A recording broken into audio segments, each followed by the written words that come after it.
Allahi ve barakatuh. Hormatly mekendешler, kadırlı Müslüman bir toğanlar. Barınızlarga jaratkan Allah Taala'nın tınçlığı, salamı, merimi, rayımı, jana berekesi olsun. Allah Taala'nın barımızga jakşı gündördü, jakşı tündördü, jakşı dost koşnalardı nasip kılsın. Jaman gündörden, jaman tündörden, jaman dost koşnalardan Allah'ın barımızды saktasın. Adam balasın Allah Taala unutçak kılıp jaratkan. Unutup kalabız, tezele. Emneden jaralganыбызды, kaçan jaralganыбызды, kantip jaralganыбызды, emne üçün jaralganыбызды unutup kaldık.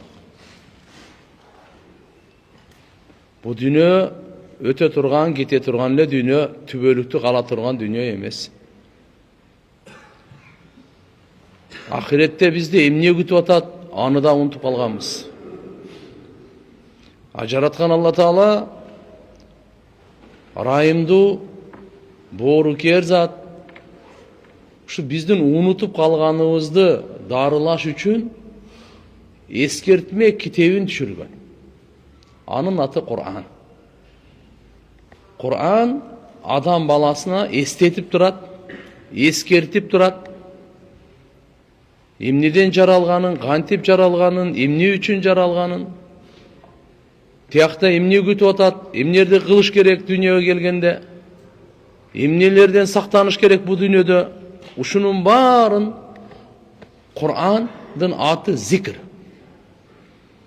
Kur'an'ın bir atı zikir.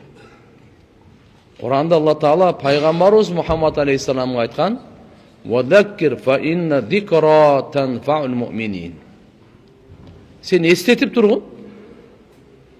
Peygamberimizga buyruk berip atat. Sen ümmetine estetip tur, estetip. Uşul estetүү imanı var kişilerge söz fayda veret. Kimdin жүрөгүндө iman bolso, aga sözsüz faydası tiyet. Tanfa. Fa inna zikra tanfa'ul mu'minin. Oşon üçün biz tuğandar biri-biribizge estetip turuşubuz gerek eken.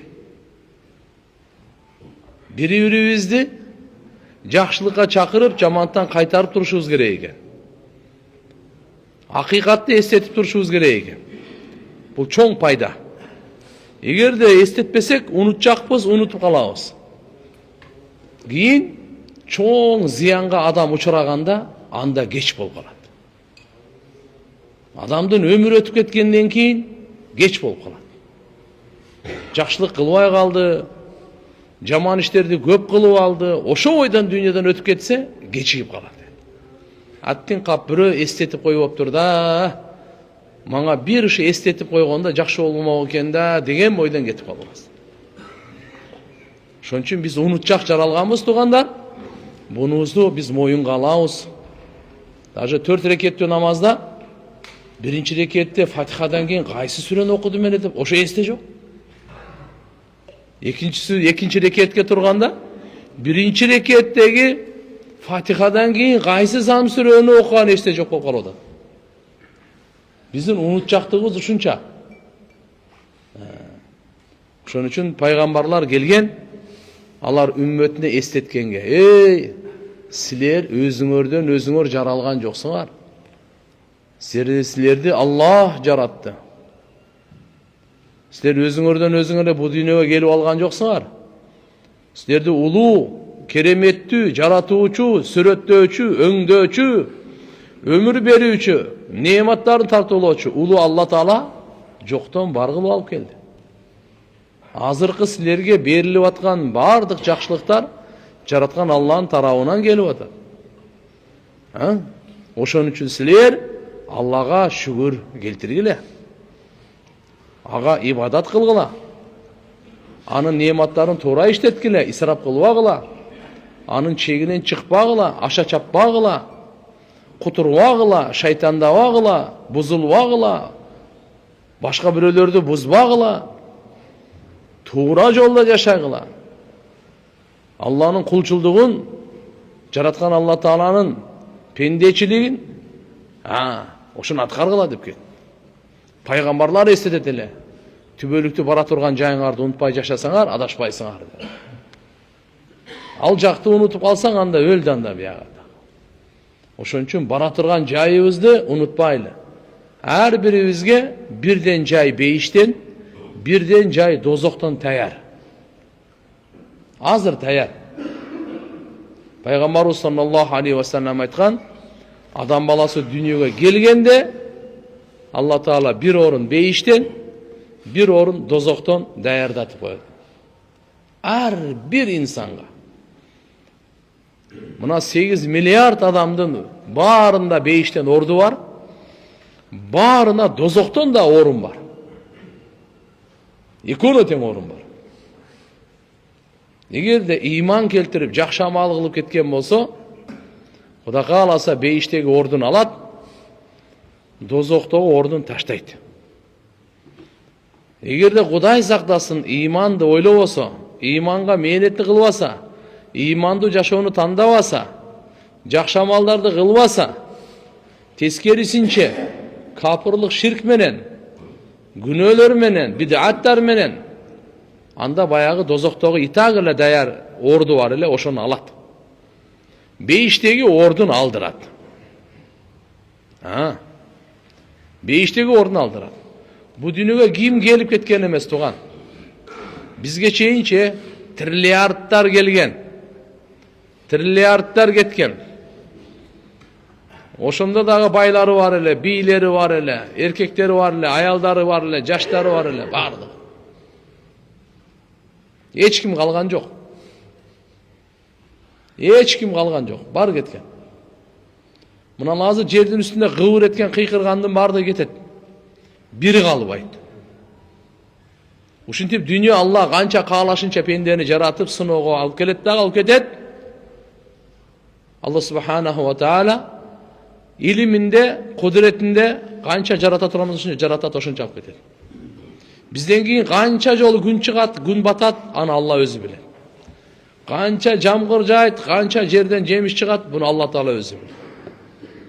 Биз өзүбүздүн ырыскыбызды жеп, жашообузду өткөрүп, абабызды чутуп, суубузду ичип, таңын көрүп, батканын көрүп, акырын учур келгенде кете беребиз.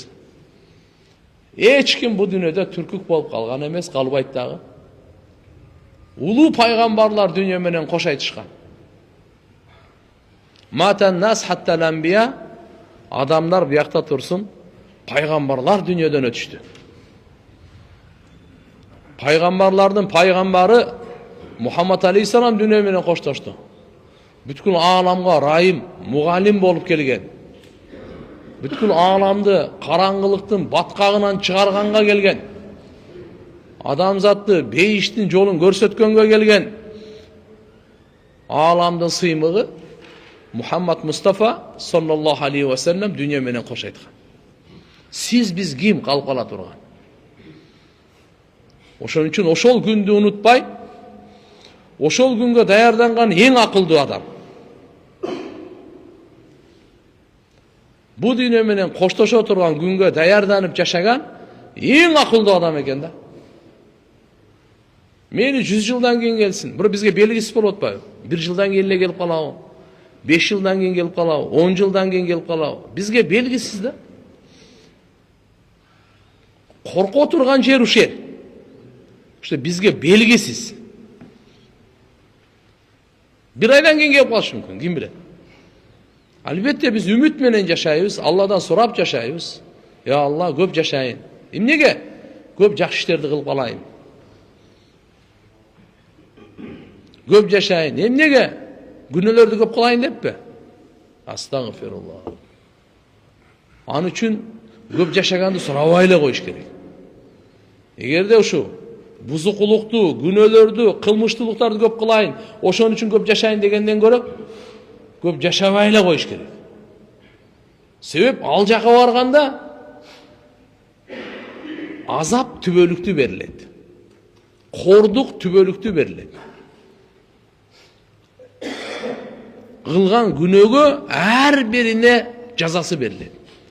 Kança köp günö kılsa buldu, oşoga jarasha beriledi. Azaybaydı. Allah adilet diyor. Ha, жараша берилет күнөө. Бирок сооп андай эмес. Сооп Алла Таала айкөлдүүлүгү менен көбөйтүп берет. Күнөөнү көбөйтүп бербейт.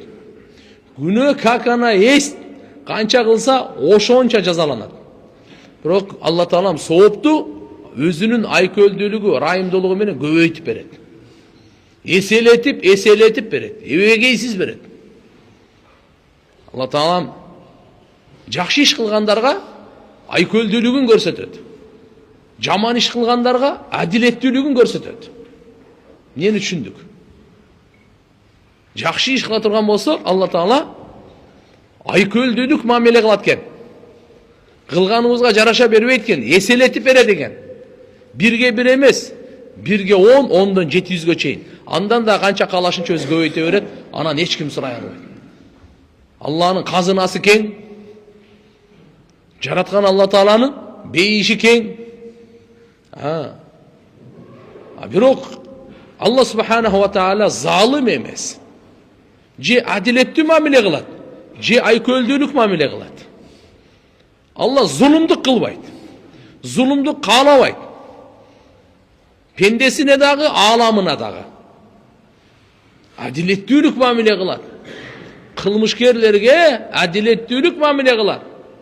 Бузукуларга, шайтандагандарга, күнөөкөрлөргө адилеттүү мамиле кылат Алла Таала.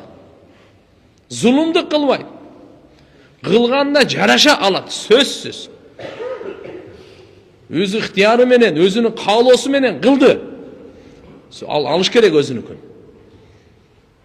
Жакшы адамдарга Аллаху акбар. Алланын райымы кайнайт. Жараткан Алла Субханаху ва Тааланан эселетип берет. Кыпындай, хадисте келет, ким кыпын барабар иман алып кетсе бу дүйнөдө, кыпын ошого бул ааламдан 10 эсе чоң бейиш берет. Бул ааламдан 10 эсе чоң. Канча? Биз азыр 10 сотик жер менен согушуп, кан төгүшүп, бири-бирибизди көмөп атпайбызбы? Алла Таалам 10 эсе. Bir rivayette ошону 10'du 5 жолу айткан. 50 эсе деген сөз. Эң болбогонуна сахабалардын имандары тоодой эле дейт. Тоодо канча кыпын бар билбейм аны. Кыпынга бул дүйнөдөн 10 эсе чоң бейиш берип атса, тоодой иман алып кеткенге канча бейиш берилет, эми Алла аны өзү чечет. Алла Тааланын разычылыгын сурайлы, бейишин сурайлы. Наразычылыгынан пана тилейли, дозогунан пана тилейли. Ошон үчүн туугандар, жараткан Алла Субханаху ва Таала бизге бу дүйнөгө бир аз мүмкүнчүлүк берди, шанс берди. Оңолуп ал, даярданып ал, ибадат кылып ал, жакшылыктарды кылып ал, жамандыктардан сактанганга аракет кылып ал, жакшылыктарды канча мүмкүн болушунча жайып, бөлүшүп, таркатканга аракет кыл. Алла мүмкүнчүлүк берди. Бирок бул мүмкүнчүлүк тура бербейт. Бул мүмкүнчүлүк тура бербейт. Ибадатка мүмкүнчүлүк тура бербейт. Алла күн сайын өмүр берип атат, ден соолук берип атат, ырыскы берип атат, ибадат кылсын деп. Ибадат кылып ал, ибадат кылып ал, кийин өкүнбөйсүн.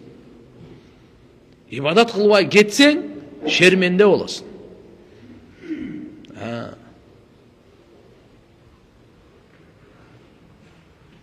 Зиндаги, бобандаги, зиндаги, бебандаги, шармандаги, зиндаги, бобандаги, хурсандаги дейт. Жашоо ибадат менен бул алхамдулилlah курсанчылык. Ибадатсыз жашоо шермендечилик дейт. Кантип сен таарат албай жашайсың? Кантип сен Аллага шүгүр кылбай жашайсың? Алланы эстебей кантип жашайсың? Намаз окубай кантип жашайсың сен?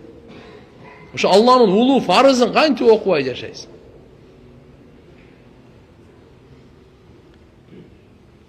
Adam biz özümüzge Kur'an'dı Allah Taalam taştap ketdi. Peygamberimiz arqылы. Mına. Kur'an okugula, hakikatni tabasыңар, baqtılıqты tabasыңар, ынтымақты tabasыңар. Bardıq bağlılıqlarının tuğ okusu Kur'an'da. Bardığın tabasыңар, Kur'an taştap ketdi. Oğlum desen Kur'an, adam bolom desen Kur'an, beyişlik bolom desen Kur'an. Bardığın taştap ketdi. Şunun için tuğanlar inşallah baruz. Bekim niyet kılaylı. O da kalasa Allah'ını istep, Allah'a şükür kılıp, Allah'dan jardam sorap, Allah'dan geçirim sorap yaşayız inşallah. Niyet var o. Savak koşan için. Savak esteti öyle koyar. Kanday estetet? Savakta Kur'an Peygamber sallallahu aleyhi ve sellem kanday estetetle, oşa hadislerini okup, ayatlarda okup, özümüz dağı жүрегімізге nur alıp, kabırımızga nur kamdap, ahiretimizge nur dayardap, savaqtı maksat uşu. Malumat alıp koyup, al үйde oturup alып, anao telefonunuzda atsanız liboy malumat var, alıveresiz. Biz daim meçitke geldik, Allah'ın üyüne geldik. Jaratkan Allah Taala'nın elhamdülillah özünden ümit kılıp, Peygamber'in hadisimen nurlana eldi. Ötkönki sabaklarda ayttık ele, bu dünyeden keyinki dünya barzak alamı. Anan ahiret alamı. Barzak alamında kabırda rahat dağı var, kabırda azap dağı var. Biz hazır sapar getirganыбыз gözдөp oşol jaka. Adabul usat fil barzak deydi. Günökörlerdin barzaktağı azaptalışı. Günökörlerdin barzaktağı azaptalışı. Aytat köptөгөн Peygamberimizin hadislerinde gelet. Ölümden murda tövbe kılbay, günö kılıp ketkenler günölerine jaraşa kabırda azaptalat. Ölörden murda tövbe kılbay. Burada günö kılıp жүргөн. Bir ölümürden murda tövbe kılıp kaldı. Bir ay murda tövbe kılıp kaldı. Bir yıl murda tövbe kılıp kaldı. Bir cuma murda tövbe kılıp anan ölüp ketti. Al Kudaga inşallah Kudayım an tövbasını kabul kılgan bolsa ele günөөsүн geçirip berip al Allah Taala'dan. Bir bayağı aytkanda ölüm kaçan kelet hiç kimge жазылган эмес. Koluna berilgen emez. Allah'ın bir sırrı. Allah жазган учурда келет, bizge aytılgan emez. Oşun için aytılып atat. Egerde annal usat allazina lam yatubu qabla mautihim yu'addabuna fil barzakh bimaasihim ala ihtilafi anwa'iha. Günölerge jaraşa azaptalat eken. Kiçinekey günöbü je çoң günöbü. Çoң günö bolsa azbı je köpbü? Kança jolu kılgan oşo çoң günönü? Oşoga jaraşa. Azırak kılsa azırak. Kiçinekey günö kança kılsa, çoң günö kança kılsa, oşolorga jaraşa. Allama Dahabi rahimahullah El-Kabair deyen kitap yazgan. El-Kabair çoң günöler dep. Biz mına Kurgoyda sabak ötkönbüz. Çoң günöler qaysı? 70 deyin yazgan. Ulamalar çoң günölerdü ar kандай kitaplarga жазып ketишкен. Oşolordu emne üçün günöөнү birinci bilip alışыбыз керек экен сактанганга. Сыйкырлык күнөө экен да. Демек мен сактанайын. Сыйкырлык кылбайын, сыйкырга барбайын. Көз ачыкты күнөө, болду күнөө. Эми көз ачыктыкка, палчыга мен барбайм. Көз ачыкты палчылык кылбайм дагы, барбаймын дагы. Күнөө экен. Арак ичкен күнөө, күнөө. Арак ичиргенчи, ал дагы күнөө. Болду. Арак ичпейм дагы, ичирбеймин дагы, болду, бүтү. Бирин алдаган күнөө, күнөө экен. Ушактаганчы күнөө, болду, бүтү. Намаз таштап койгончу, охо. Өтө чоң күнөө экен. Демек, туугандар, эгерде тооба кылбай кетсе, күнөөкөрлөр кабырда азапталышат сөзсүз. Günölөрүнө жараша. Бардыгы бирдей эмес экен да. Бу дүйнөдө Алла Таалам канча өмүр берди, балагатка толгондон ажалына чейин канча күнөө кылды, бардыгы жазылды ошого жараша. Башында айткандай, Алла Таала адилеттүү, күнөөкөрлөргө адилеттүү мамиле кылат, жакшыларга айкөлдүүлүк мамиле кылат. Ушундан чакымчылар, чагымчы дейбиз, кээ бирлер чакымчы дейбиз. Эл арасында айтылып өрөт. Ал ким деген? Эки оны уруштурганды ушуну чакымчы дейт. Эки мусулманды аялы менен күйөөсүнүн ортосун көрө албастыктан бир туугандарды эки мусулмандын ортосуна от салган өтө чоң күнөө. От салган. Буга башкача сөз айтат, буга башкача сөз айтат, экөөнү бири-бирине душман кылып коет да. Уруштуруп коет да. Мына ошо чакымчылар өтө чоң күнөөкөр. Ушактаган, ушакчылар. Биринчи ушакты арабтар гыйбат дейт. Гыйбат деген түшүнүп алышыбыз керек. Бүгүн бизчи бирөө мен айыбын айтып атам, жогун айтпаган жокмун. Ошо бар ошону айтып атам деп эле өзүбүз кайра актанып коебуз, гыйбат кыла берип дагы өзүбүздү күнөөкөр деп эсептебейбиз. Пайгамбар саллаллаху алейхи ва саллям айткан, гыйбат ушак деп нени айтат? Сураган. Абу Хурайра радыйаллаху анхудан. Пайгамбарыбыз өзү жооп берген. Бир мусулмандын айыбын айтуу, ушунун аты ушак, ушунун аты гыйбат. Ага айтсаң, ага жакпайт да. Ошону айткан ушак гыйбат. Так. Абу Хурайра радыйаллаху анху айтты. Ошол адамда эгерде ушул бар болсочу деп пайгамбарыбыз айтты, ошо мен бар болгонун айтып атам дейт. Эгерде ал айып анда жок болсо, сен бул жактан ушундай айып бар деп айтсаң, токуп, буну жала деп коет, тохмат. Ал гыйбаттан дагы күнөөсү катуураак деди да. Демек менде бир айып бар. Менде бир айып бар. Айыбы жок киши жок. Ошо менин айыбымда, мендеги бар айыпты сиз бирөөгө айтсаңыз, ушуну гыйбат экен. Эгерде менде жок, сиз айтып аткан айып менде жок. Ошону сиз айтсаңыз, бул ушундай айып бар максатта деп, анда ал жала экен. Кур жала, тохмат, анын күнөөсү андан чоң экен. Орус сплетни деп коет гыйбат да. Тохматты клевета дейби. Ал андан чоң күнөө экен да. Ошон үчүн туугандар, гыйбатты бул чоң күнөө экенин билейли. Болбосо тооба насип болбойт. Күнөө эмес деп жүрө берсеңизчи, өлгөнгө чейин тооба кылбайсыз. Күнөөнүн барын алып кетесиз. Эгерде күнөө экенин билсек, барыбызда кемчилик бар, тооба кылдым деп. Мына гыйбат өтө чоң күнөөлөрдүн бири. Кабырдагы азап болот дейт ушуларга. Кабырдагы азап чакымчылыктарга, гыйбатчыларга, жана валлади лам ястатир ва лам ятахаррас мин баули. Зарасынан сактанбагандарга. Зарасынан сактанбагандарга дегени туруп алып зара кылып эле, кургатпай эле шымына, денесине зарасы чачырап ошо бойдон жүрө берет да. Жорус отуруп зара кылса деле истинжа кылбайт. Тууганда, динибиз тазалыктын дини экен. Эң биринчи биз өзүбүздүн денебиздин тазалыгын жана кийимибиздин тазалыгын көңүл бурушубуз керек экен. Эмнеден? Заралардан.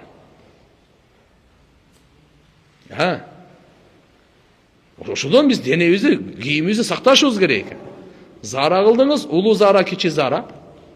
Атайы шариятыбыздын көрсөтмөсү бар. Инсанбыз, жейбиз, адам баласы болгондон кийин чыгарабыз.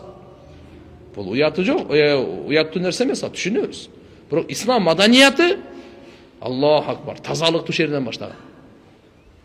Мисвак менен, тамак жедиңби? Мисвак.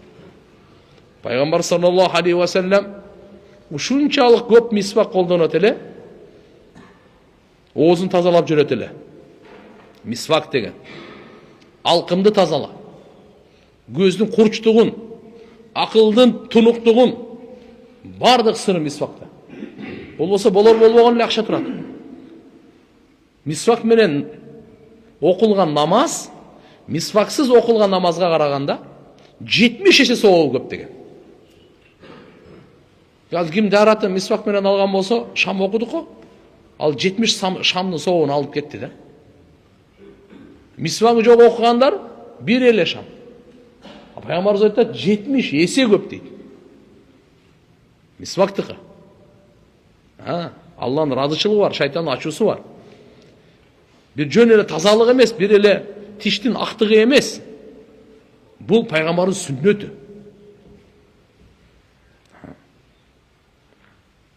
Эми истинжачы ажатканага баргандан кийин сөзсүз кургаткандан кийин суу менен жууш керек да. Ошо заара денебизге, кийимибизге чачырабасын. Этияттап пайгамбар саллаллаху алейхи ва саллям эгерде ал доордо азыркындай туалеттер эмес, талада заара кылса, узагыраак барат эле. Элдин көзүнө көрүнбөй турган. Далдоораак деп коет ушундай. Кичине дөңсө болсо аркасына дегендей туруп алып шымын чечпейт эле.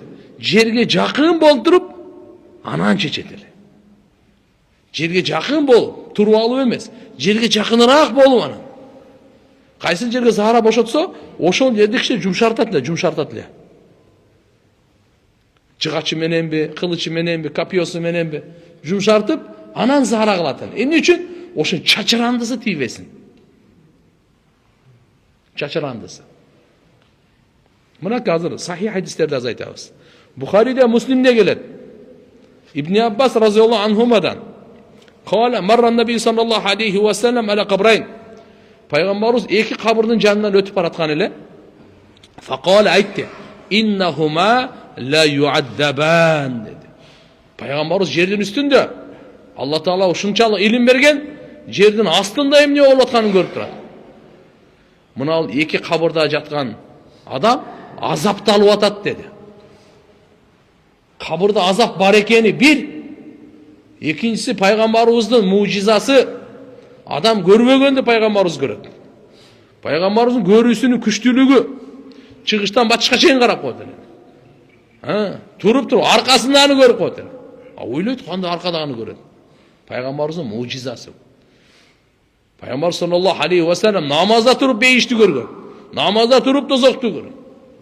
Сахабалар сотты: "Я Расулуллах, бүгүн мурда кылбаган нерсе кылдыңыз го?" Пайгамбарыбыз намаз окуп эле алдыга басып, пайгамбарыбыз намаз окуп аркага басып, кетенчиктеп. Эмне болду? Намаз бүткөндөн кийин сурашты да. Айтты пайгамбар саллаллаху алейхи ва саллям: "Алла Таала бейишти ачып койду көрсөтөт. Бейишти ачып койду" дейт. Жети жер, жети асмандан, жети жер, жети асманга каяка жатат? Бейиштин туурасы жети жер, жети асман. Узундугу Аллада башка эч ким билбейт. Ошону ачып койду дейт. Ошону деди, мөмө жемиштери, жүзүмдөрү мынага келди дейт. Мен алдыга ошо умтулуп басканым ошо дейт. Алла дозокту көрсөттү дейт. Оту ушундай азабы дейт. Аркага кетенчик дейт. Мен пайгамбарыбыздын көзүнүн күчүн айтып атам. Жердин үстүндө өтүп баратып эки кабырдын жанында айтты: "Мына ушу эки жаткан кабыр ээси, кабырда жаткандар азапталып атат" деди. Айтты: "Иннахума ла юаддабан. Ва ма юаддабан фи кабир." Бул эко өтө эле чоң күнөөдөн себебинен азапталып эле турушат деди. Адамдардын алдында чоң күнөө эмес, бирок Алланын алдында чоң эле дейт. Же болбосо өтө эле күнөөсү чоң. Адам өлтүргөн, зына кылган, андай эле күнөөдө эмес. Мындай эле күнөөдө, чоң күнөө болгону менен дейт. Кайсынысы экен? Айтып атат мындайды. Амма хада, биринчиси мына бол дейт. Факана ла ястатир мин баулихи. Заарасынан сактанбайт эле дейт. Карачы. Заарасынан сактанбагай, ошонун себебинен кабырда азапталып атат. Демек бизге сабак тугандар, биз заарабыздан сактанышыбыз керек экен. Бул нажасул айын бул. Денебизди дагы, кийимибизди дагы. Ислам дини тазалыктын үстүнө курулган дин, эң биринчи мына заарадан сактаган. Истанзиху анил баул. fa innahu amatal adabil qabr minha. Пайғамбарымыз bir hadisinde келеді, сіздер зарадан сақтанғыла, анткени қабырдың азабының көпчүлүгү зарадан сақтанбағандықтан деген. Biz ошон үчүн өзүбүзгө дагы, бала чакабызга дагы маселени билдик, шариаттын пайгамбарыбыздын айтканын билдик, пайгамбарыбыздын бул хадисин уктук, экөө азапталып аткан экен, бирөөсүн айтып атат, зарасынан сактанбагандыктан азапталып атат деди. Экинчиси, wa amma hada fa kana yamshi bin namima. Экинчиси булчу чакымчылык кылып эле басып жүрчү дейт. Тирүү кезинде кабырга киргенге чейин жердин үстүндө эмне кылып жүрчү дейт? Чакымчылык кылып эле жүрчү дейт. Экөөнү уруштуруп элечи. Аны айыбын айтат, муну айыбын айтат, мунусун айтат, ушактайт. Азыр мына немени карасаң, аты эмне эле? Уруштурат бири-биринчи. Эл бузарлар, эл уруштургандар угуп алсын. Кабырда мына азапка даяр боло берсин. Биз мусулман калкы, имандуу калкы. Сен аткарасың, аткарбайсыңбы өзүң бил. Аткарсаң табасың, аткарбасаң каласың дегендей. Пайгамбар саллаллаху алейхи ва саллям мусулмандардын башын элдештиргенге үйрөткөн. Biz başın biriktireyli, eldi buzbayla. Uruşup ketkenleri de dostlaştıraylı. Dostlarını uruşturbayçı. Kapa oluşmasını açığa aytıp koyuyor. İman, İslam adamların başını biriktirir. Sayasat adamların başlarını bölüp uruşturur. Ulut menen uluttu kağıştırır. Uru menen uruunu kağıştırır. Шайтандын иши да. Тем более биздин Кыргызстаныбыз. Кыргызстан кимдики? Биздики. Кимдик каныбыз каяк деген ошол жерде. Элибиздин ынтымагы керек. Биримдүүлүгү керек, достугу керек. А качан болот? Качан бирибизди кечире билсек. Бирибизди түшүнө билсек. А болбосо, мейли. Мына менин сөзүм эмес. Пайгамбарыбыздын сөзү. Пайгамбар сөзü эки болбойт. Даярдана берсин кабырга. Мейли канча бузукулук кылат. Канча чакымчы кылат. Буну кайрап. Ары кандай жок сөздөр менен да кайрап. Ушу элди ушу бузуш керек да. Келишпестикке алып келиш керек. Ушу от чыгарып бериш керек да. Намима деп коет, чакымчынын иши ушул. От чыгарып. Вот ошого пайгамбарыбыз айтып атат: "Wa amma hada fa kana yamshi bin namima." Ал эми бул кабырда газапталып аткан экинчи кабырда айтып атат. Ал эми бул кабырда газапталып атканы бул чакымчылык кылып эле басып жүрчү дейт. Азыр кээ бир адамдар бар, соцсеттен иши чакымчылык. Иши ошол. Бири-бири менен кагыштырма. Мен узакка кирбей эле коеюн. Бирок баарыбыз өзүбүзгө тиешелүү сөздү алып алабыз да. Ошон үчүн тооба кылайлы. Эгерде ушундай иш кылып аткан болсо тооба кылайлы. Summa da'a Rasulullah sallallahu aleyhi ve sellem. Peygamberimiz bari boru kerde karaç. Aytti. Bir nım ölçüğü alıp geldi dedi. Nım ölçüğü bile özde. Kurgap kalgan emes. Sveji degen butaktap geldi dedi. Aytti. Bi asibin ratabin. Faşakkahu bi isnayn. Oşonu alıp gelgenken ikiye sındırdı dağı. İkiye sındır böldü dağı. Fagarasa ala hada vahidan ve ala hada vahidan. Пайгамбарыбыз ошол өлчүбүктү бирөөсүнө буга сайып койду, бунусу экинчи кабырга сайып койду. Не деди? Мындай деди. Лa'allahu yukhaffafu anhuma. Мүмкүн деди. Ушу экөөнүн азабы жеңилдейт дейт. Жеңилденип калат. Малам яйбаса, кургаганга чейин. Яйбас. Кургаганга чейин. Демек, бул өлчүбүктарчы качан свежий болуп турса, зикир кылат экен да. Кургагандан кийин бул өлдү дагы зикир токтоду. Ага чейин бардык чөптөр, бардык гүлдөр, бардык дарактар, бардык жалбырактар Алланын зикирин кылат. Ушулар зикир кылып турса, пайгамбарыбыз айтат, азабы кичине жеңилдейт деген үмүт бар дейт. Ошон үчүн экөөнү сайып койду. Мынаке тугандар, бул хадистен биз не сабак алып атабыз? Бул сабак алып атабыз, кабыр азабы бар экен. Пайгамбар саллаллаху алейхи ва саллям бул хадиси Бухариде дагы, Муслимде дагы келип атат, сахих хадис келип атат. Өткөнкү сабактарда аяттардан айтып бергенбиз, кабыр азабы бар деп. Мына эми хадистерден кетип атат. Экинчиси Бухарийде мындай деген риваяты бар экен, Адабул Муфратта. Амма ахадухума факана ягтабун нас. Ана эки азапталып атат го. Бирөө зарасынан сактанбаган, экинчиси адамдарды ушактап эле жүрчү дейт да. O tili только ушакка иштейт экен да, бунун тиличи. Bir zikirge, bir жакшы сөзгө, bir musulmandын айыбын жашырып коеюнчу, bir ушу musulmandын bir жакшы көңүлүн көтөрүп коеюнчу, ага иштейт экен. Только ушу сындамай, айыптамай, айыбын издемей, анын тили андан башка иштебейт экен да. Мына ошого айтат мынакей, даярдана берсин. İmam Ahmad rahimahullah kitebinde, Tabarani kitebinde Ya'la ibn Siyaba radıyallahu anhudan rivayet keltiret. Peygamber sallallahu aleyhi ve sellem aytkan eken. Aslında iki kabırın canına ötüp azaptalып atkanlargaçı. İnne hada kana ya'kul luhuman nas. Bu ikinci adam ki adamların etini jeytele deydi. Ana. Uşaqtaganды Peygamberimiz adamların etini jegenge de barabar degen. Adamın etini jegenge barabar. Kur'an-ı Kerim'de ayatты угуп алыңыз.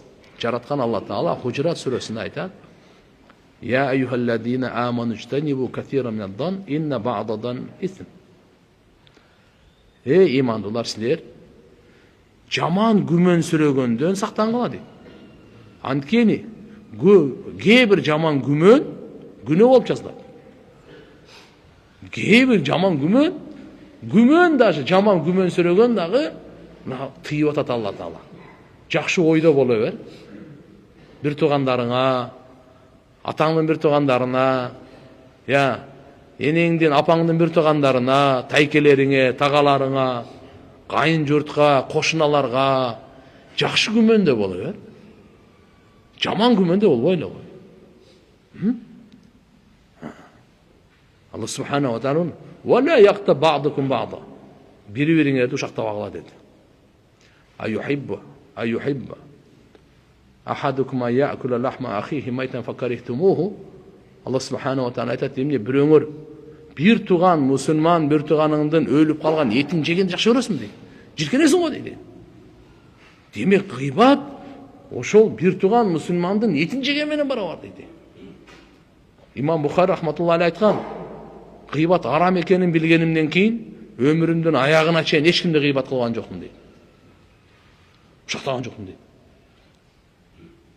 Башқа бір риwayatында келет, мен Алла Тааладан чоң үмүтүм бар дейді. Ертеге кыямат күнү Алла Таала эсеп китеп алганда гыйбат боюнча мага вопрос бербейт го дейм дейт. Ушунчалыгы. Эми биз туган баарыбыз күнөөкөрбүз. Мен де, сен де баарыбыз да. Бирок ушунда күнөө боло берет экен деп эле ушактап кете берели. Өзүбүз токтотойлу. Башкалар мына гыйбат кылып атат, мен деле кошулуп гыйбат кыла берем. Ал акылдуулук эмес таксыр. Ал дозок кетсе сен кете бересиң. Жок. Наоборот, колубуздан кетсе токтотобуз, болбосо өзүбүз хотя бы өзүбүздү сактап калайлы. Аракет кылайлы. Бизден кокустан инсанбыз. Болуп калса, сразу тоба. Сразу тоба кылып калабыз. Я Алла, мен тоба кылдым. Билбей бирөөнү сындап, ушактап койгон окшойм, айын айтып алган окшойм. Я Алла, мени кечирип кой. Болбосо Алла Таалам анын айыбын бизге караганда жакшыраак билет да. Мен жакшы билемби же сиз жакшы билесизби же Алла жакшы билеби? Алла Таала айтат эртеге кыямат күнү. Мен сени анын айыбын айтканга вахтер кылдым беле дейт. Сен анын ошонун айыбы бар экен, ошону жойгонго, оңдогонго эмне аракет кылдың? Анын бар экенин мен деле билем. Ошо айыбын айтканга сен отургуздуңбу дейт. Наоборот, эгерде ошону айыбын жок кылганга, айыбын кетиргенге канча мал жаныңды сарптадың, канча көз жашыңды төктүң десем, эмне деп жооп беребиз билем. Ошон үчүн туугандар, келиңиздер, бүгүн контроль жок деп эле ар кимди ушактай бер, тил Кудайым мага бериптир деп ар кимди ушактай бергенге болбойт. Мына эки контроль бар. Кирамин катибин я'ламуна ма тафалун. Эмне кылып жатканыңардын бардыгын билип турган, бардыгын жазып турган сыйлуу, урматтуу периштелер бар. Алла Таала андай эле кылбайт. Бу дүйнөдө амал, эсеп китеп жок. Эртеге эсеп китеп, амал жок. Ал-йом амал. Бүгүн амал бар. вала хисаб. Есеп кітеп жоқ бүгін. Қанша мен сөйлесем, ешкімге есеп кітеп бермеймін. Ертеге қиямат күні есеп кітеп болады, амал болмайды. Бүгін мен қанша зикір қылдыңыз? Бүгін қанша зикір қылдыңыз? Амал бар, есеп кітеп жоқ. Бұға иншалла Алла Тағала ертең есебін береді. Шон үшін иншалла мына ке. Не деп атады? Пайғамбарымыз айтқан екен, бұл адамдардың етін жеп жүрген дейді. Ибн Хиббан да риваят келеді. Абу Хурайра разияллаху анхудан ушу сөз: "Ва кана ал-ахар ю'зи нас билисаниhi ва ямши байнахум бин-намима." Мынандай дегені бар екен да. Пайғамбарымыз қабірдің жанынан өтті, айтты, екеуінің бірісі зарасынан сақтанбағандығынан азапталып отады. Екіншісі адамдарға тілі менен ыза жеткерет эле, жана алардын ортосунда чагымчылык кылып басып жүрөт эле, ошон үчүн азапталып отурат. Тилибиз менен адамдарга зыян жеткирбейли. Тил менен кандай зыян жеткирет? Адам сөксө деле зыян жетет да. Бул уже бая ушакка чектелген жок ужечи. Алдасаң дагы зыян жетет, сөксөң, каргасаң. Даже алдында кээ-бир ушага чейин айткан, кээ-бир урп адатта тилин көрсөткөн уят болот. Адам ушу тилин көрсөтүп да зыян берет дейт. Ошого тили менен зыян беретке, сөзүнө дагы башкасына дагы. Абу Даудта риваят келет Анас разияллаху анхудан, Пайгамбар саллаллаху алейхи ва саллям айтат: "Ламма уриджа би марарту би қавмин лахум азфарун мин нухас." Пайгамбарыбыз Ми'раж кечеге чыккандачы, ошол жерден өтүп баратса, бир адамдардын тырмактары жезден экен, жез. Беттерин аймап, тырмап, көкүрөктөрүн жарып аткан экен. Анан Жабраил периштеден пайгамбар сурайт: "Булар кимдер? Өздөрү ушундай кылып азаптап атышат го?" Десе, Жабраил периште айтыптыр: "Булар адамдардын этин жеп жүргөндөр. Тиги дүйнөдө, бул дүйнөдө. Жана адамдардын абирин аркасынан түшкөндөр. То есть адамдын кемчилдиги бар, ошонун аркасынан түшүп издеп, анан адамдардын этин жеп, мындайча айтканда ушактап жүргөндөр, мына ошолордун азабы мындай болот экен. Эртеге Алла Таала аларга жезден тырмак берет экен. Тырмак. Азфар мин нухас дейт. Ошо менен анан эмне кылат дейсизби? Яхмашуна биха вужухахум ва судурахум. Алар беттерин айрыйт экен, тырмак, көкүрөктөрүн жарат экен, тырмак, анан аймап. Аллахым ару сактасын. Абу Умамадан риваят бар. Пайгамбарыбыз саллаллаху алейхи ва саллям бир жолу Бақи Мадинадагы көрүстөн бар. Жаннатул Бақи деп коет. Ажылыкка умрага баргандар көрөт. Ошол жерден өтүп баратып, Пайгамбарыбыз айтты: "Мен да фантум al-yawm hahuna." Бүгүн кимди көмдүңөр бияка деди. Демек, бул мусулмандардын кабыры эле. Баарыбызга түшүнүктүү. Ушул жерде анан Пайгамбарыбыз айткан экен. Өтүп баратып, "Бүгүн кимди көмдүңөр эле?" деп сурап коюптур. Анан айтыптыр: "Мына экөө тең азапталып атат. Экөө тең азапталып атат. Өтө эле чоң иште эмес. Оңой эле иш, сактанса болот эле. Зарадан сактанса оңой эле болчу. Бирөөнү ушактабай эле койгон, оңой эле болчу. Ома юаззабани фи кабирдин кээ бир мааниси алымдар ушинтип айткан. Өтө машаккаттуу эмес, кыйын эмес. Андай эле кыйын эмес эле да. Сактанса болот эле просто. Зарадан сактанса кыйынбы? Тазалык го. Гигиена го. Оңой эле болчу да. Ушактабай эле койсо иш бүтпөк экен да. Экөө тең андай эле машаккаттуу меселе да. Пайгамбар саллаллаху алейхи ва саллям мынын айткан экен, мына бирөөсү зарадан, бирөө гыйбаттан. Аллахым баарыбызды жана бардык мусулмандарды сактасын. Амин. Ибн Хузаймада келет Абу Хурайра разияллаху анхудан: "Актару адабил кабр фил баул." Кабыр назабынын көпчүлүгү зарадан сактанбагандыктан дейт. Демек, мындан мусулманга эскертүү бар. Мусулман эркектерге дагы, мусулман аялдарга дагы. Кандай тамбих, кандай эскертүү? Тахдир лаху минан najasa, najasаттан өзүбүздү таза кармайлы. Najasаттар не десе? Зара, заң. Бұлар najasаттар. Қан, ирең, ушылардың барлығы najasаттар. Ушылардан өзі-өзді таза қармайды. Екі онын тең. Көзге көрінген najasаттан дағы хисси деп қойды. Екіншісі манави najasат алғайсы десе, ушақ, ғибат. Бұл көрінбейді екен. Бұл да андан страшный бұның сасықтығы. Бұның уысы андан дағы жаман. Ушақтықычы. Пайғамбар саллаллаху алейхи ва саллям хадис айтқан, бір мұсылманның тілінен жалған сөз шықса, ошоның сасықтығынан періште 1 мильге чейін қашып кетіп қалады екен. Невозможно жанында тұрғанға дейткен да.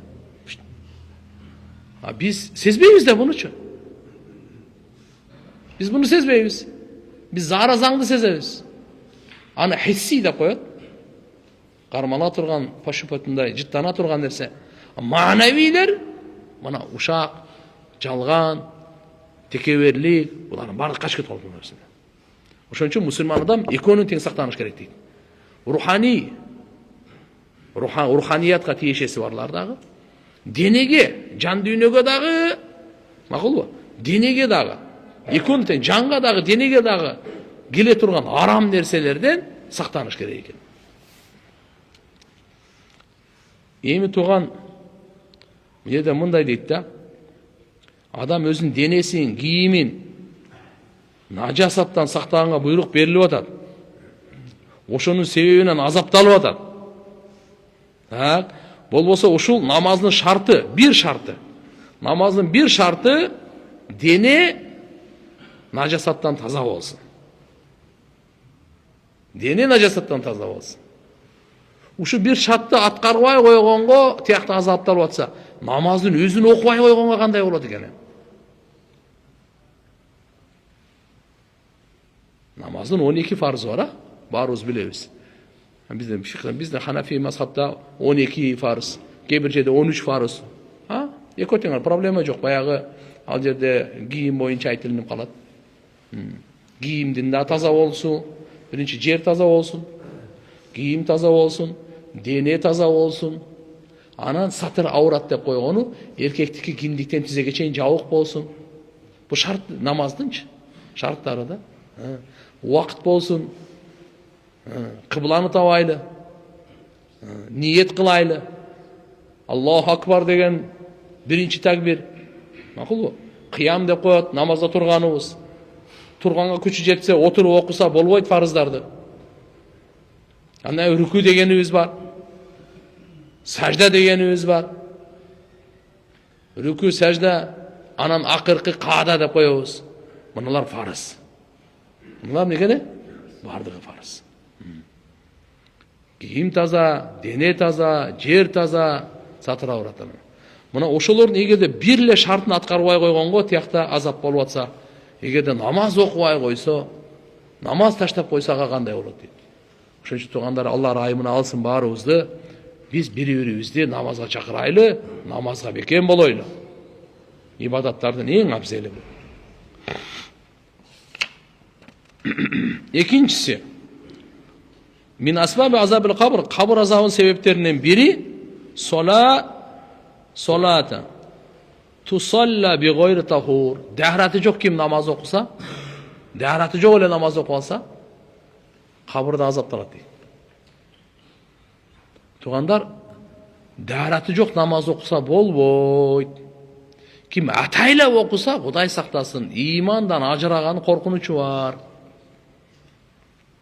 Şunun için darat menen, daratsız namaz bolboyt. Namazdı Peygamber sallallahu aleyhi ve sellem aytkan, beyiştin açkıcı degen. Darat namazdın açkıcı degen. Namaz daratsız açılbayt. Beyiş namazsız açılbayt. Şunun için namaza girgenge sözsüz darat gerek. Beyişe girgenge namaz gerek. Miftah degen Peygamberimiz. Miftahul cennet as-salat.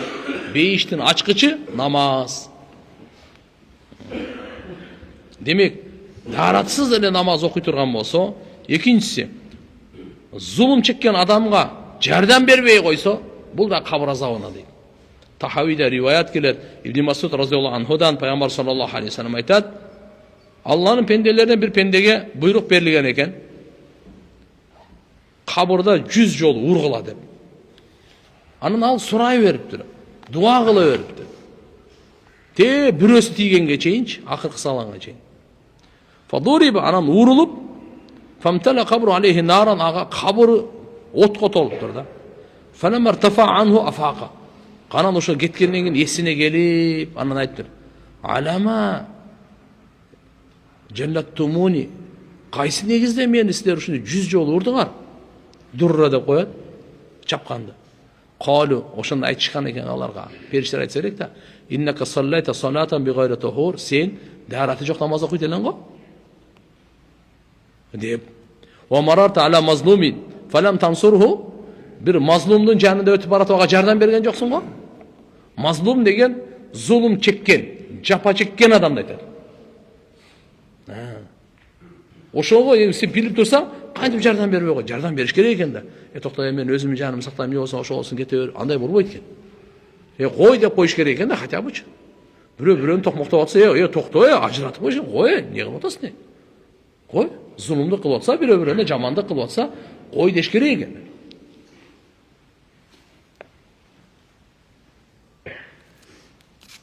Акыр хадис окуп коеюн да бир. Дарукутийде келет риваят. Hazret Ali razıyallahu anhudan Peygamber sallallahu aleyhi ve sellem aytadi: "İnnehu leysa min meyitin yamutu aleyhi dayn." Qaysi ölük ölse qarız bolup je, ve illa ve huwa murtahan bidaynihi. Qarızna bu zalokta bolup turadi deydi. "Ve men fakka rihana meyitin fakkallahu rihanahu yawmal qiyama." Kim bir ölüktün qarızın je geçip koysa, kutkarıp koysa, Allah Taala anı kıyamet günü azaptan kutkarıp koyat deydi. Karaçı. Demek tuğanlar, qarızdardı dağı geçe biliş gerek eken. Eğer de elbette sözsüzle qarızını sen geçip koy deyip sana mında emek kılganга akısı yok hiç kim. Sebep aytışım ki men alışım gerek deyipçi. Bırak kim qarız alsaçı, al şıltaq aytpay, oyun otboy, arkasını emek kılbay, жақшылыққа беріп қойыш керек. Бирок қарыз алып алып, о жырғап жашап жүреді. Қарызыңы бербейсің сен, берем, оборот қылып берем дегендер. Андайлар зұлымдық қылып атат дейді. Бирөө действительно мисалы сізге қарыз үй өртеніп кетті, Құдай сақтасын, же болса машинасы товары күйіп кетті, ақылға сығат да. Ошондойлорду канча кечире алсаңыз, кечирип койсоңуз, ошончо соо аласыз. Бирөө жөн эле алдап қарыз алып алып бербей жүрүп, зұлымдық кылып жүрөбү? Толық ақыңызды алғанға ақыңыз бар. Мүмкіншілігіңіз болса кешірсеңіз, машалла, болмаса ақыңызды алғанға толық ақыңыз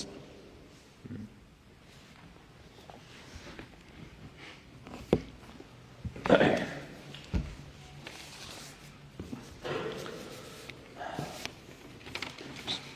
Мен бойдоқмун. Дарат сындырғандан кейін алды жақтан бираз вади көбүнчө кээде мази суюктук чыгат дайыма. Толук таза болгонча 10-15 мүнөт кетип калат.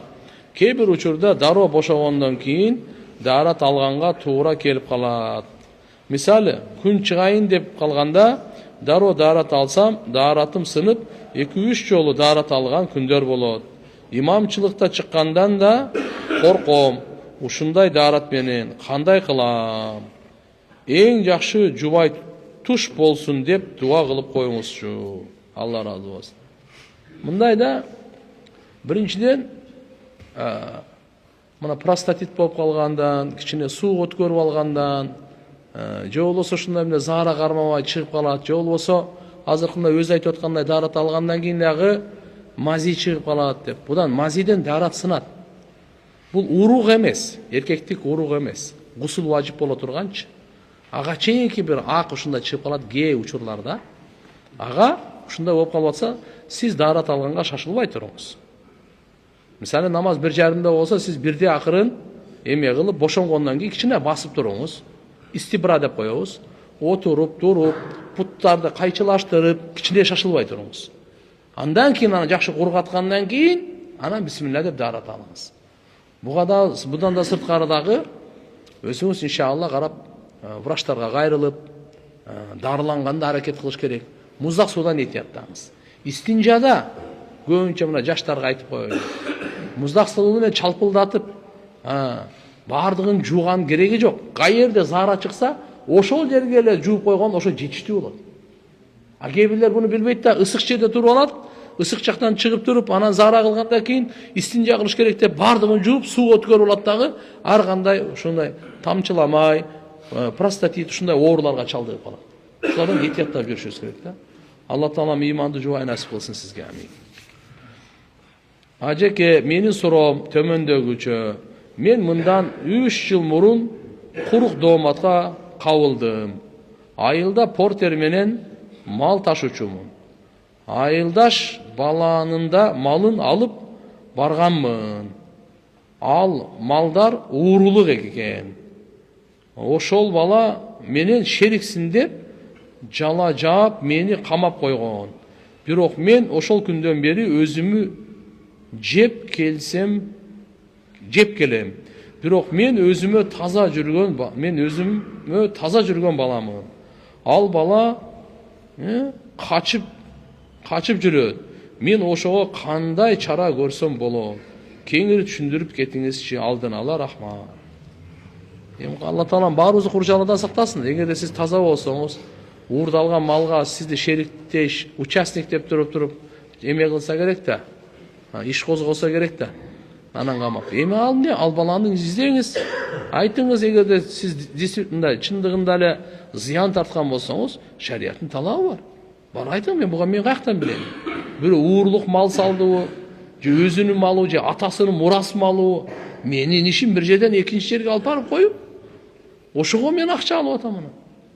Ошо мал ташыганымы, адам ташыган, мен адам кайсы адам экен пешенесине жазып койбойт да. Кайсы малдын пешенесине жазып койбойт, бул уурулук мал деп тигиндей мындай.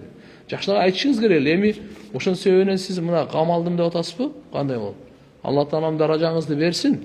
Бирок тиги менен иншалла душмандашпай, жакшынакай чечишип алыңыз да. Кечирип койсоңуз деле машалла жакшыраак. Бирок сөз айтып, сен мындай кылганың болбойт, сен тооба кыл. Сен тооба кылсаң, экинчи жолу уурулукка барбайм десең, мен сени кечирейин деп шарт кылсаңыз деле болот. Ушу бир адамга туура жолго түшкөнгө себепчи болуп каласыз.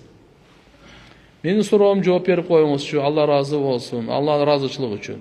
Сүйлөшкөн кызым бар, турмуштан ажыраган, көп болду. Сүйлөшкөнүбүзгө. Үйлөнөйлү десек, кыздын ата-энеси разы болбой жатышат.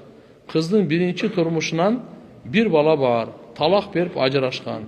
Не кылышыбыз керек? Кыз ата-энеси разычылык бербей жаткан үчүн кылжалачылык болуп жатат. Сиз ата-энеңиз менен кеңешиңиз. Эгерде макул боло турган болсо, аласыз, болбосо башкаларга карап көрөсүз. Бизде динибизде мажбурлук деген жок. Мажбурлоп үйлөп салып, мажбурлоп турмушка берип жок. Баланын да, кыздын да кичине көңүлдөрү болуш керек. Нике дагы ошондой адамдын макулдугу менен болот.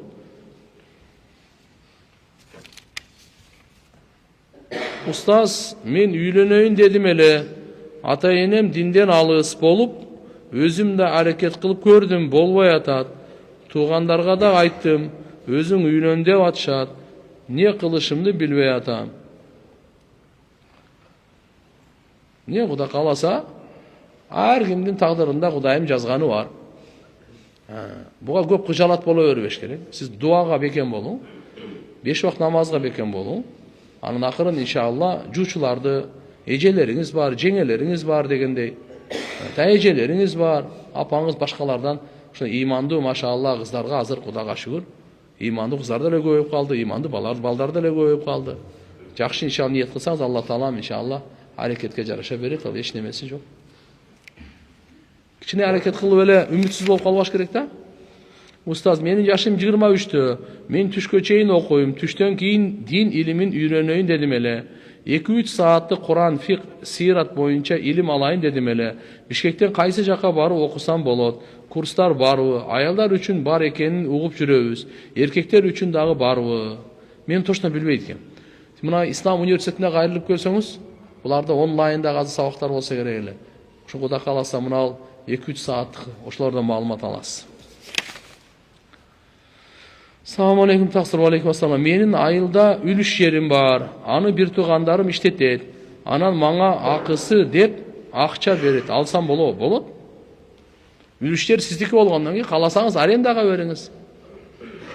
Bağlap durup. Kalasaňyz meyli özüňөр çıgarıp, göňüňizden çıgarıp berip koysa, alar da ele berip koy. Bira eň jakşysy gelişi bolgan jakşı. 1 so'mmy 1000 so'mmy gelişi bolgan jakşı. Sebepten ertegi anan al köp jakşı emeler düşürümlerdi alıp sizge az berip koysa, sen onu jüregiňizde kiçine birese kalıp kalbasın da. Eň jakşı ortada gelişi bolgan jakşı. Ejem Kur'an okup dem salganda ıylay beret. Özün jogotup koyot. Emne boluşu mümkün. Jin şaytandan da bular. Kur'andın täsiri. Okuy beriş gerek. Kur'an okuganda ıylasa bu jakşı nerse. Adam naborot Kur'an okuganda maşallah Kur'anda özü huzun deydi. Day kaygı ün menен okulunat özü. Kur'anda Peygamberimiz aytkan, sizler huzun menен okugula deydi. İşte Kur'an maşallah adamdı oygota koyot, ahiretте estetip, kanday avaldar turat. Menin kaynenem kүйөөмдүн алдында açık-çaçık jüre beret. Özü namaz okuyt. Bizdi uruşturup balasına meni urguza beret. Kanday kılsak bolat? Sabır kılış gerek. Anan keyin kayneneniz kүйөөңүздүн алдында hem açık-çaçık jüre beret degende alar enesi de al, apası da. Biroq albatta emi misali sapsem emes hem misali joluk salınmay жүрүшү мүмкүн. Jolasa kulagı moynu açık жүрүшү мүмкүн. Niçe alımday?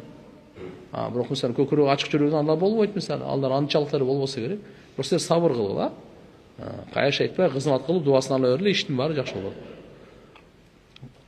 Ustazdınız tak. Men kupta namazına ele barıp жүрөm. 5 vakt namazды turguza albay жүрөm. Anan kunut duaсын jattay albay jatam. Emne kılsam bolot? Allahu akbar, vakt bolup kaldı bu. Siz davatga çıkıp geldiniz.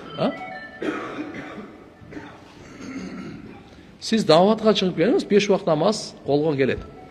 Kunut duasında jattap alasiz inşallah davatga çıkıp gelseniz. Үйрөнүp аласыз. Сен тиякта чөйрө бар, көп кайталасаңыз. Азыр кунут дуасын үйрөнгөнгө чейин сиз ал жерде Роббана атинаны окуп турсаңыз болот. Роббана атина фид дуния хасана ва фил ахирати хасана ва кина азабаннар. Жолдос Аллахумма гфирли деген дуаны окуп турсаңыз болот. Кунут дуасын жаттаганга чейин. Жаттап бүткөндөн кийин өзүн окуйсуз. Азан айта бериңиз. Аллаху акбар. Аллаху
Allahümme sallallahu aleyhi ve afiye fid dünya.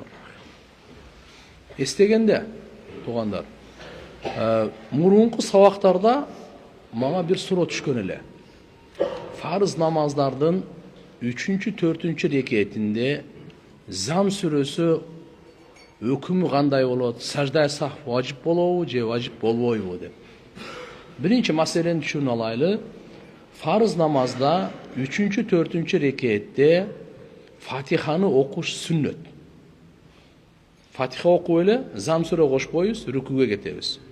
Түшүнүктүү болду? Фарыз намаздардын 3-4 рекеттеринде. 3-4, биринчи, экинчи рекеттен важип ал, талашсыз, 3-4 рекетинде Фатиханы окуган сүннөт эле болот. Хорошо? Окулбай калса өтө берет. Бирок тарки сүннөт болуп калат, сүннөт таштап кеткен болот. Ошончо окуп эле жүрүш керек. Бирок зам сүрө кошпойбуз да. Нафил намаздарда, сүннөт намаздарда 3-4 рекеттерде биз зам сүрө кошобуз да. А бул жерде фарыздарда кошулбайт. Так, эми бир адам кошуп алды деп коелу. Кошуп алды. Ошого сажда сах важип болобу дегенде мен важип болот деп айткам. Анан мисалы кээ бир алымдарыбыз кээ эмес, көп эле важип болбойт. Кийин китептерди карап көрүп, жерде талаш бар экен. Мен оюмча себеп бул азыр рүкүнү, андан кийин рүкү бар да. Рүкү бул рукун, бул фарыз. Ошону кечиктиргенде сажда сах качан важип болот? Качан важип кайталанып калса, важип кечигип калса, фарыз кечигип калса, ошол учурларда сажда сах важип болот. Же важип калып кетсе, эрежелери бар да. Ошентип мен сажда сах важип болот деп койгом. Хорошо? Бул маржух риваят кен Абу Юсуф рахматуллахи алейхтен бул деле бар. Бирок имам Абу Ханифа жана имам Мухаммад тарафайн рахимахумуллах булар важип болбойт деген экен. Бизде фатва важип болбогондо экен. Түшүндүңбү? То есть иншалла мен баягы важип болот деп Абу Юсуф рахматуллахи алейхтин коулуна ошол сөзгө айтып койгон экен. Атак иншалла тактап көрсөк, Захир риваят менче айтканда Абу Ханифа менен имам Мухаммад рахимахуллахтын сөзүнө фатва экен, анда важип болбойт. Эгерде бирөө ошентип окуп алса, важип болбойт. Сажда жасак важип болбойт. Түшүнүктүүбү? Так. Андан кийин саламатсызбы, Кудайым сабыр бере көр деп суранса болобу? Болбойт. Алла Тааладан сабыр сураган болбойт. Пайгамбарыбыз тыйып салган. Пайгамбар саллаллаху алейхи ва саллям риваятта келет, өтүп баратса бир киши "О Кудай, мага сабыр бер, мага сабырдуулук бер" деп сурап аткан экен. Пайгамбарыбыз тыйып салды. Сабырдуулук сураба деди. Сабырдуулукту сураганын мааниси менин башыма сыноо бер, бале бер, ана мен сабыр кылайын деген болуп калат экен да.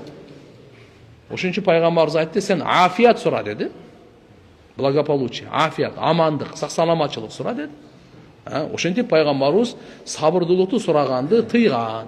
Бир нерсени унутпайлы. Эгерде бир кишинин башына кыйынчылык келди, ошол учурда сабырдуулук сураса болот. Кыйналып кетти, ооруп, же болбосо душман менен, же болбосо ушундай бир кыскасы башына бир сыноо, кайгы, кырсыктар келип калса, жакындарын жоготуп берди. Ошол убакта сабыр кыла албай калды. Алладан сабыр сураса болот. Атак мындай жалпы абалда жакшы жашап неме атканда сабыр сураса болбойт. Так. Ташбаканын жумурткасын жесе болобу дарычылыкка? Жок. Ташбака арам, жумурткасы деле арам. Албетте эгерде ошонун аналыгы таппай калса, ол неге дары экенин мен билбейм. Кокустан адалдан таптакыр табылбай калса дарысы, ошол учурда ислам аалымдары фатва берет. Арамды иштетсе болот деген. Бирок ошондо дагы зарылчылык учур болуш керек, шарттары бар. Ошонун адалдан дарысы табылбай калса. Устаз, сизге мен башымдан карыздардан чыга албай атам. Бирин жапсам бири жетпейт. Өзүм үй бүлөлүмүн. Кандай кылып карыздан кутулсам, устаз? Биринчи, Алла Таалам бергенге каниет кылыш керек, таквалык кылып, исрафчылыктын эшигин жабыш керек. Үмүтүңүздү Алладан үзбөң. Дуага бекем болуң. Мээнет кылыңыз. Жалкоолук кылбаңыз. Лишний кийим албаң. Даже этиңден күчтүү экен ал. Этиңде канча нерсе болсо ошонун баардыгы бар дейт мына. Ана ош базарда сатылат экен мына. Кыскасы айтканда биздин устаздар айтат эле, Пепси кола дагы ичпегин дейт. Таксиге вообще отурбагын дейт. Ким мойнунда карыз болсо, ошого таксиге кеткен акчаны не кылыш керек экен? Карызга бериш керек. Автобус менен жүрө бер. Кудай берди, азыр автобус бардык жерде катты. Ошондо ниетиң чын болсочу, тез кутуласың. Эгерде да чардап жүрсөң, тойго барып, кийимдин үстүнө кийим алып, тамактарды мындайын жеп, ана сен карыздан кантип кутуласың? Карыздан кутула турган адам андай болбойт да. Карыздан кутула турган адам кичине камда болот. Men uşa Allah Taalam jardam berse dedim. Ana muna duany jattap alın. Allahumma kfini bi halalika an haramik wa aghnini bi fadlik amman siwak degan dua var. Пайғамбарымыздың өзі айтқан дуа. Тоғдай қарызың болса ham құтыласың деген. Просто ошол дуаға яқин керек. Не керек? Ишеним керек. Болысы ишке ашпайды ал. Уақыт бар бе? Өзім 5 уақыт намаз оқимын, диндемін. Менің көңілімді қатты орытқан адамды эч эле кечире албай жатам. Намаздарымда Аллахқа қойдым деп дуа қылсам, тура эле болобу? Аллахқа қойдым десем, көңілім тынчып қалады екен. Болады эми, Алла Таала хидаят берсин деп кечире албай тақмаса, Аллаға тапшырып қоя беріңіз. Бирок қараңыз, кечирген қиын. Бирок кечиргенди Алла кечирет. Улуу адамдар кечирген. Кечиргенге пайғамбарыбыз саллаллаху алейхи ва саллям бизге таргиб берген. Кечиримди болгула деп. Сураныч көп жооп берип коесуз бу. Bir komnatada, kvartirada жашайм. Мышыгым бар. 2 жолу тууган. Баарын тараткам. 2 ай мурун стерилизация кылгам. Экинчи туя албайт. Ошондой кылсам күнөө эмеспи? Жакшы карайм, бирок тамагын, суусун өз убагында берем. Машалла. Бычып койгон экен да, болот. Өткөндө да бирөө суроо берди эле. Şu mышыгы бар екен, тополоң боло берет экен да эми. Алар да жаныбар да. Шеригин издейт. Анан ошондой бычып койсом кандай болот? Мындай жөн кетирип бергенге, сатып бергенге жүрөк тартпай атат, бул аябай жакшы көрөм дейт да. Анан бычып койсо боло берет. Боло берет. Итти бычып койсо булар жаныбарларды бычыса уруксат. Койлорду бычатабыз го, Амин. اللهم لك الحمد كله ولك الشكر كله ولك الملك كله وإليك يرجع الأمر كله بيدك الخير كله اللهم إنا نسألك من الخير كله عاجله وآجله ما علمنا منه وما لم نعلم ونعوذ بك من الشر كله عاجله وآجله ما علمنا منه وما لم نعلم اللهم انصر الإسلام والمسلمين في كل مكان يا رب العالمين اللهم اغفر لنا وارحمنا وعافنا وارزقنا وصلى الله على النبي الكريم وعلى آله وأصحابه أجمعين آمين برحمتك يا رب